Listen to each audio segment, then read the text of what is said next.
Hi all, doctor നിയാസാണ് from പാട്ടി Calicut. So ഈ വീക്കെൻഡാണ് നമ്മുടെ നീറ്റ് PG എക്സാം വരുന്നത് ഓഗസ്റ്റ് 11. അത് കാരണം തന്നെ എല്ലാവരും ഇപ്പോൾ സ്ട്രെസ്ഡ് ആണ്. നിങ്ങൾ എന്തോ കുറേ ഡിഫിക്കൽട്ടീസ് തൊട്ട് കടന്നു പോയ ഒരു ബാച്ചാണ്. സ്റ്റിൽ എക്സാം വരുന്ന സമയത്ത് സ്ട്രെസ് ഉണ്ടാവും എന്നുള്ള 100% ഷുവർ ആയിട്ടുള്ളൊരു കാര്യമാണ്.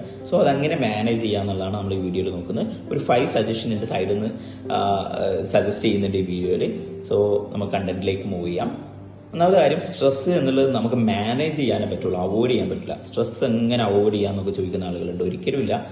നിങ്ങളൊരു എക്സാം എഴുതാൻ പോകാൻ വേണ്ടി ഇത്ര കാലം പഠിച്ചിരിക്കുന്നതാണെങ്കിൽ നിർബന്ധമായിട്ടും സ്ട്രെസ് ഉണ്ടായിരിക്കും എന്നുള്ളത്. സോ സ്ട്രെസ് എങ്ങനെ റെഡ്യൂസ് ചെയ്യാം അല്ലെങ്കിൽ പ്രോപ്പർലി മാനേജ് ചെയ്യുക എന്നുള്ളതാണ്. ഇത് നമ്മുടെ മൈൻഡ് സെറ്റ് ഡിപ്പെൻഡ് ചെയ്താണ്. അതിൽ ഒന്നാമത്തെ കാര്യമാണ് എക്സാമിനെ ഭയങ്കര സുപ്പീരിയർ ആയിട്ട് നമ്മൾ കാണാൻ പോകുന്നത്. എക്സാം ശരിക്കും പറയുകയാണെങ്കിൽ നിങ്ങളെ എല്ലാ എബിലിറ്റിയും മെഷർ ചെയ്ത് നിങ്ങൾ ഏത് ബെസ്റ്റ് ഡോക്ടറാണോ, നിങ്ങൾ എടുക്കേണ്ട സ്പെഷ്യാലിറ്റി ഏതാണെന്നോ എന്നൊന്നും മെഷർ ചെയ്യുന്നില്ല.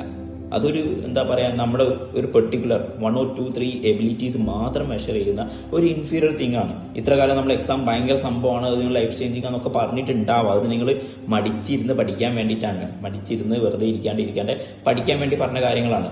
എക്സാമിന്റെ റിസൾട്ട് ബേസ് ചെയ്തിട്ടൊന്നുമല്ല നിങ്ങൾ ബെസ്റ്റ് പ്രാക്ടീസുള്ള ഡോക്ടർ ആവുക, അല്ലെങ്കിൽ നിങ്ങൾക്ക് ഇഷ്ടപ്പെട്ട സ്പെഷ്യാലിറ്റി തന്നെ ആയിരിക്കണം ഇല്ല നിങ്ങൾ കരിയറിൽ ഏറ്റവും എക്സൽ ആവാൻ പോകുന്നത്. സോ അങ്ങനത്തെ കുറേ ഫാക്ടേഴ്സ് ഉണ്ട്. സോ എക്സാമിനെ ജസ്റ്റ് ഒരു സിമ്പിൾ എന്താ പറയുക, ഒരു 1 day എക്സാമിലെ ലൈഫ് മാറ്റിമറിക്കുന്നൊന്നുമില്ല. അത് നിങ്ങളെ ബേസിക്കായ നിങ്ങളെ എബിലിറ്റി ഉണ്ട്, അതിനെ ഡിപ്പെൻഡ് ചെയ്തിട്ട് മൂവ് ചെയ്യുള്ളൂ. സോ എക്സാം ആ ഒരു കൂൾനെസ്സിൽ തന്നെ എടുക്കുക. രണ്ടാമത്തെ കാര്യം, എക്സാമിന്റെ ലാസ്റ്റ് വീക്കിൽ നിങ്ങൾക്ക് ഒരുപാട് പ്ലാൻ ഉണ്ടാവും. അത് ഐഡിയൽ പ്ലാൻസ് ആണ്. ആ ഐഡിയൽ പ്ലാൻസ് 100% വർക്ക്ഔട്ട് ആവില്ല. എല്ലാവർക്കും എല്ലാ പ്ലാനും കംപ്ലീറ്റ് ചെയ്ത് പോയി എക്സാം എഴുതാന്നത് പോസിബിളേ ആവില്ല. ചിലപ്പോൾ 50% കവർ ചെയ്തിട്ടുണ്ടാവുള്ളൂ. ലാസ്റ്റ് വീക്കിന്റെ കാര്യം പറയുന്നത്. ഇത്ര കാലം നിങ്ങൾ ഒരു ചെറിയ ടാർഗറ്റ്സ് അല്ലെങ്കിൽ ഒരു അവറേജ് സൈസ് ടാർഗറ്റ് വെച്ച് അതൊക്കെ അച്ചീവ് ചെയ്തിട്ടുണ്ടാവും. ലാസ്റ്റിലേക്ക് നിങ്ങൾ വെരി ഹൈ ടാർഗറ്റ് ഒക്കെ കീപ്പ് ചെയ്യും. ഞാൻ പറഞ്ഞതുപോലെ 6 ദിവസം കൊണ്ട് 19 സബ്ജക്ട്സ് തീർക്കുക എന്നുള്ളത്. പക്ഷെ അത് ആൾവേസ് പോസിബിൾ ആയിരിക്കില്ല. അതങ്ങനെ പെർഫെക്റ്റ് ആയിട്ട് ക്ലിയർ ആക്കുക എന്നുള്ളത് പോസിബിൾ ആയിരിക്കില്ല. സോ അങ്ങനെയുള്ള പ്ലാൻ വെച്ചിട്ടുണ്ട്. ആ പ്ലാനാണ് നിങ്ങൾക്ക് തടസ്സം ഉണ്ടാക്കുന്നുണ്ടെങ്കിൽ ആ പ്ലാൻ കംപ്ലീറ്റ്ലി മാറ്റി വെക്കുക. ഒരു ദിവസത്തേക്കുള്ള പ്ലാൻ മാത്രം ക്രിയേറ്റ് ചെയ്യുക. അത് ബെറ്റർ ആണെങ്കിൽ അടുത്ത ദിവസം എവരി ഡേ നമ്മൾ പ്രോപ്പറായിട്ട് കൂളായിട്ട് സർവൈവ് ചെയ്യുന്നുണ്ടോ എന്ന് നോക്കുക എന്നുള്ളതാണ് രണ്ടാമത്തെ. തേർഡ് ഇമ്പോർട്ടൻറ്റ് തിങ് എന്ന് പറഞ്ഞു കഴിഞ്ഞാൽ നിങ്ങൾക്ക് സ്ട്രെങ്ത് ഇൻക്രീസ് ചെയ്യാൻ വേണ്ടിയിട്ടുള്ള കാര്യങ്ങളാണ്.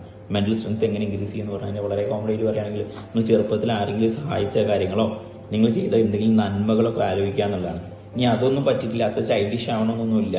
നിങ്ങൾ കഴിഞ്ഞ മാസം പഠിച്ചത്, അതിൻ്റെ മുന്നത്തെ മാസം കണ്ട എക്സാം മാറ്റി വെക്കുന്നതിൻ്റെ മുന്നേ പഠിച്ച കാര്യങ്ങൾ, ഇതൊന്നും എവിടെയും പോകുന്നില്ല. ചിലപ്പോൾ റിക്കളക്ട് ചെയ്യാൻ ബുദ്ധിമുട്ടുണ്ടെന്ന് മാത്രമേ ഉള്ളൂ.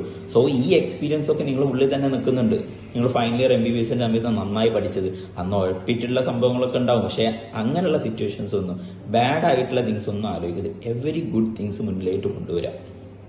ചിലപ്പോൾ നിങ്ങളെ വീട്ടിലെ അമ്മനെ സഹായിച്ചതോ അച്ഛനെ സഹായിച്ചതോ ഒക്കെ ആയിട്ടുള്ള കാര്യങ്ങളൊക്കെ നല്ല രൂപത്തിൽ ആലോചിക്കാം. സോ ഈ ഗുഡ് തിങ്സ് നമുക്ക് എന്ത് ചെയ്യുക, ഒരു പോസിറ്റീവ് ഹോർമോൺസ് നമ്മുടെ ഉള്ളിൽ ഉണ്ടാവും, പോസിറ്റീവ് ന്യൂറോ ട്രാൻസ്മിറ്റേഴ്സ് ഉണ്ടാവും. അത് വെച്ചുകൊണ്ട് നമുക്ക് ഇപ്പം പ്രിപ്പയർ ചെയ്യാൻ പറ്റും എന്നുള്ളതാണ് ഒരു കാര്യം. സോ നിങ്ങൾ നല്ല കാര്യത്തിനെ കുറിച്ച് മാത്രം കോൺസെൻട്രേറ്റ് ചെയ്യുക. ഒരുപാട് എന്താ പറയുക ട്രാജഡീസ്, ഇൻസിഡൻസ് ഒക്കെ നമ്മൾ ഹാപ്പൻ ചെയ്തിട്ടുണ്ട്. അത് നിങ്ങളെ ചോയ്സ് ആണ് ഏത് ഞാൻ ഇപ്പം ചിന്തിക്കണം. അവൈലബിൾ ഫോർത്ത് തിങ്, കുറേ അൺഅവോയ്ഡബിൾ സിറ്റുവേഷൻസ് നിങ്ങൾക്ക് വന്നിട്ടുണ്ടാവും. അത് നിങ്ങളെ കാരണം കൊണ്ട് വന്നതല്ല. അത് നിങ്ങളെ കാരണം കൊണ്ട് നിങ്ങൾക്ക് ഇന്റർഫിയർ ചെയ്യാൻ പറ്റാത്ത കാര്യങ്ങൾ, സെൽഫായിട്ട് ഒരു അസുഖം വരുന്നു, ഒരു വൈറൽ ഇൻഫെക്ഷൻ വരുന്നു, അല്ലെങ്കിൽ വീട്ടിലടുത്തൊരാൾ ഒരു മരണം ഉണ്ടായിട്ടുണ്ട്. സോ ഇതൊക്കെ സ്വാഭാവികമായിട്ട് സംഭവിക്കുന്ന കാര്യങ്ങളാണ്. അതിൽ നിങ്ങൾക്ക് ഒന്നും ഇടപെടാനില്ല. സോ അതൊക്കെ നിങ്ങളെ പഠനത്തിന് ഡൗൺ ആക്കുമെന്ന് വിചാരിക്കേണ്ട. നിങ്ങൾ ഇമോഷണലി ഡൗൺ ആവുന്നത് മാത്രമേ നിങ്ങളെ പഠനത്തിന് ഡൗൺ ആക്കുകയുള്ളൂ. ബാക്കിയുള്ള ഇന്റർഫിയർ ചെയ്യുന്ന അൺഅവോയ്ഡബിൾ തിങ്സ് ഒക്കെ വെറുതെ കീപ്പ് ചെയ്യുക. അത് വരും, അത് പോവും. അതെല്ലാവർക്കും ഉണ്ടാവും. ചിലപ്പോൾ അത് അസുഖമായിരിക്കും, ചിലപ്പം ഹോസ്പിറ്റലൈസേഷൻ ആയിരിക്കും, ചിലപ്പം ഡെത്ത് ആയിരിക്കും, ചിലപ്പോൾ വേറെ എന്തെങ്കിലും സിറ്റുവേഷൻ, ചിലപ്പോൾ ഒരു ഹാപ്പി ആയിട്ടുള്ള മൊമെന്റ് ആവും. ജസ്റ്റ് കേൾക്കുക. കാര്യങ്ങൾ ഇടപെടുന്നുണ്ടെങ്കിൽ നിങ്ങൾ ഇന്റർഫിയർ ചെയ്യേണ്ട കാര്യമാണെങ്കിൽ ഇന്റർഫിയർ ചെയ്തേക്കുക. അതിന് കുറച്ച് സമയം നഷ്ടമാവുന്നൊന്നും വലിയ കാര്യമാക്കി വെക്കണ്ട. അതിനെക്കുറിച്ച് ആലോചിച്ചിരിക്കുന്നതാണ് കൂടുതൽ ബുദ്ധിമുട്ടുണ്ടാവുക. സോ പോയി കാണേണ്ട കാര്യങ്ങളാണെങ്കിലോ അറ്റൻഡ് ചെയ്യേണ്ടതാണെങ്കിലോ പനി കാരണം കിടക്കേണ്ടതാണെങ്കിലോ റെസ്റ്റ് ചെയ്യേണ്ടതാണെങ്കിലോ അതൊക്കെ അതേപോലെ ചെയ്തേക്കുക. അതൊന്നും നിങ്ങളെ കൺട്രോളിലുള്ള കാര്യങ്ങളല്ല. നിങ്ങൾക്ക് പനിച്ചു 1-2 ദിവസം നീ കിടക്കേണ്ടി വരികയാണ്, കംപ്ലീറ്റ്ലി റെസ്റ്റ് ചെയ്തേക്കുക. വേറെ ഇതിനെക്കാളും ബെറ്റർ ആയിട്ട് കാര്യങ്ങളൊന്നും ചെയ്യാനില്ല. അപ്പോൾ ആ സിറ്റുവേഷൻ ബേസ് ചെയ്ത് നമ്മൾക്ക് മാറ്റാൻ പറ്റുന്ന കാര്യങ്ങളൊന്നുമല്ല. അപ്പോൾ അതിനനുസരിച്ച് അത് റെസ്പോണ്ട് ചെയ്തേക്കുക എന്നുള്ളതാണ്. ആൻഡ് ലാസ്റ്റ് തിങ്, നമ്മളിപ്പോഴും പറയുന്ന കാര്യമാണ്, നമുക്ക് ഫിനിഷ് ലൈൻ അവിടെ എത്തിയിട്ടുണ്ട്. ആ ഫിനിഷ് ലൈൻ നമ്മളെ മുന്നിൽ കാണുന്നുണ്ട്. അപ്പോൾ ഫിനിഷ് ലൈൻ ഓടിച്ച് തീർക്കുക എന്നുള്ളത് മാത്രമേ ഉള്ളൂ. അപ്പോൾ ഈ സമയത്ത് ഞാൻ എത്ര സ്പീഡിൽ ഓടുന്നുണ്ട്, ഞാൻ ഓടുന്ന സ്പീഡ് ഓക്കെ ആണോ, ഞാൻ ചെയ്യുന്ന ക്വസ്റ്റ്യൻസിൻ്റെ നമ്പർ ഓക്കെ ആണോ, അതിൽ ഈ ഒരു ഏരിയ എന്നാണ് ഞാൻ ക്വസ്റ്റ്യൻ ചെയ്യുന്നത്. നിങ്ങൾ എന്ത് ചെയ്താലും നല്ലതാണ് ഈ സമയത്ത്.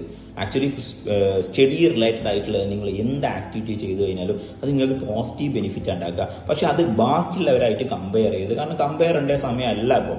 മേ ബി 2-3 months ബിഫോർ ഒക്കെ നിങ്ങൾ കമ്പയർ ചെയ്ത് നിങ്ങൾ എത്രണ്ണം കസ്റ്റമറുകൾ എത്രണ്ണം ശരിയാക്കി, ഈ GTയിൽ ഞാൻ എത്ര കറക്റ്റാക്കി, 140 ആണോ 150 ആണോ 160 ആണോ 170 ആണോ എന്നൊന്നും നിങ്ങൾ ഇവാലുവേറ്റ് ചെയ്യേണ്ട സമയമേ അല്ലത്. അപ്പോൾ ആ ഒരു ഇവാലുവേഷൻ നടക്കരുത്. Just clip blinders. നമുക്ക് പറയുന്നത് ഹൗസ് റൈഡിൽ വെക്കുന്ന പോലെ ഒരു ബ്ലൈൻഡേഴ്സ് വെക്കുക. ഫിനിഷ് ലൈന് മുന്നിലുണ്ട്, അങ്ങ് ഓടിയേക്കുക. 4-5 ദിവസങ്ങൾ, 5 അല്ലെങ്കിൽ 6 ദിവസമാണ് നിങ്ങളുടെ മുന്നിലുള്ളത്. അത് കംപ്ലീറ്റ് ചെയ്യുക. ആ സമയത്ത് ഇരുന്നിട്ട് ഈ ബുക്ക് വായിക്കണോ, ഇത് വേണോ, ഈ ക്വസ്റ്റ്യൻ ചെയ്യണോ, ഇത്ര GT ചെയ്യണോ, ഒന്നും വേണ്ട. നിങ്ങൾക്ക് എന്താണ് ബെറ്ററായി ഫീൽ ചെയ്യുന്ന കാര്യങ്ങളൊക്കെ ചെയ്യാം. ഇതിൽ പ്രത്യേകിച്ച് റൂളൊന്നുമില്ല. ഞാനൊരു മെത്തേഡ് നിങ്ങളോട് പറഞ്ഞെന്നുള്ളൂ. അതെന്നെ ഫോളോ ചെയ്യാൻ പറ്റിയിട്ടില്ലെങ്കിൽ കുറച്ച് സബ്ജക്റ്റ് റിവൈസ് ചെയ്യുന്ന കാര്യം, ലാസ്റ്റ് 2 days ചെയ്യുന്ന കാര്യമൊക്കെ പറഞ്ഞിട്ടുണ്ട്. പക്ഷെ അതെന്നെ നിർബന്ധമായി ഫോളോ ചെയ്യണം. ഫോളോ ചെയ്തിട്ടില്ലെങ്കിൽ കൊളായി പോകും എന്നൊന്നുമില്ല. നിങ്ങൾക്ക് തോന്നുന്ന ബെസ്റ്റ് ആയിട്ടുള്ള കാര്യങ്ങൾ ചെയ്യാം.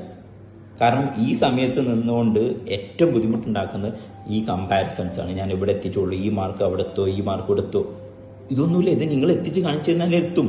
അല്ലാണ്ട് ഇത് പ്രീവിയസ് ഹിസ്റ്ററി നിർബന്ധമൊന്നുമില്ല. അതുകൊണ്ട് നിങ്ങൾ ബെസ്റ്റായിട്ട് ഈ സമയത്ത് ചെയ്യാൻ പറ്റുന്ന ബെസ്റ്റ് ഞാൻ ചെയ്യുന്നുണ്ട് എന്ന് മാത്രം ആലോചിക്കുക. അല്ലാണ്ട് ഞാൻ കഴിഞ്ഞ വീക്കിൽ അത്ര ആയിരുന്നു, അല്ലെങ്കിൽ തൊട്ട് മുന്നേ എക്സാം മാറ്റുന്നതിന് മുന്നേ ഞാൻ ഇത്ര ചെയ്തിരുന്നു, അതൊരിക്കലും ഇപ്പോൾ സിറ്റുവേഷന് മാച്ചായി വരില്ല. അതുകൊണ്ട് നിങ്ങൾ നിങ്ങളെ തന്നെ കമ്പയർ ചെയ്യുന്നതോ അല്ലെങ്കിൽ ഇന്നത്തെ ഞാനേക്കാളും ബെറ്റർ ആയിരുന്നു അത് നോക്കിയിട്ട് എന്താ കാര്യം വരുന്നത്? ഒന്നും ഇമ്പ്രൂവ്മെന്റ് ആക്കാൻ പോകുന്നില്ല. സോ ഇപ്പം ചെയ്യാൻ പറ്റുന്നതിന്റെ ബെസ്റ്റ് ചെയ്യുക, എന്നിട്ട് റെസ്റ്റ് ചെയ്തിരിക്കുക.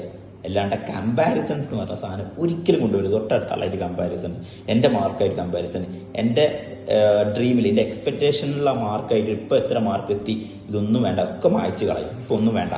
നേരെ ഫിനിഷ് ലൈന് മുന്നിൽ കാണുന്നുണ്ട്, പറ്റുന്നത്ര സ്പീഡിൽ ഓടുക, എൻഡ് ചെയ്യുക.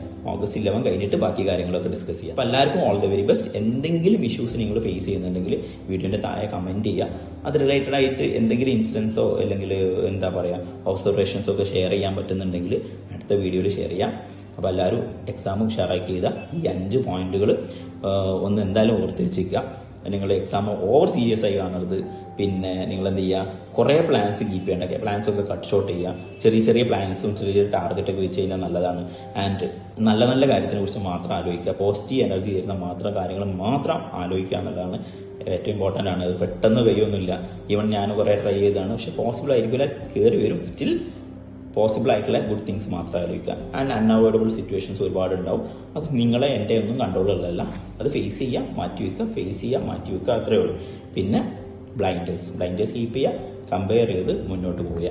അപ്പോൾ എല്ലാവർക്കും ഒരിക്കൽ കൂടി ഓൾ ദ വെരി ബെസ്റ്റ്. എന്തെങ്കിലും കൺഫ്യൂഷൻസോ അല്ലെങ്കിൽ പറഞ്ഞതിൽ എന്തെങ്കിലും ക്ലാരിറ്റി കുറവുണ്ടെങ്കിലോ വീഡിയോൻ്റെ താഴെ കമൻറ്റ് ചെയ്യാം.